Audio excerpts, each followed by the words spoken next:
Actually మీ దాంట్లో mass and commercial things ఎలా అయితే చూపిస్తారో I really love your the art of romance actually. So what's the rhythm in it అంటే ఏం చెప్తారు? What's the rhythm of what is your rhythm? It's a romantic rhythm. అంతేనా? I didn't get your question. I mean అంటే ఏమన్నా explain చేస్తారా? మీ question నాకు అర్థం కాలేదు సార్.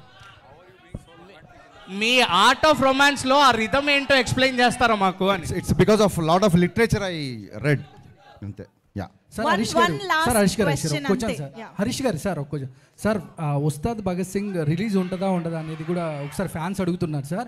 ఇంకోటి జనసేన పార్టీ విజయంలో కూడా మీరు డైలాగ్ ఒకటి వచ్చింది కదా సార్, గాజ్ అంటే సైజ్ కాదు, బట్ మీది కూడా ఒక పార్ట్ ఆఫ్, అంటే మీరు కూడా పార్టీకి కూడా అది ఒక పెద్ద ప్రమోషన్ కూడా అయింది. బట్ ఉస్తాద్ భగత్ సింగ్ రిలీజ్ ఉంటుందా ఉండదా అని ఫ్యాన్స్ అడుగుతున్నారు సార్. నేను ఫ్యాన్స్తో మాడతా. థ్యాంక్ యూ భాగ్యశ్రీ గారు. సరే భాగ్యశ్రీ గారు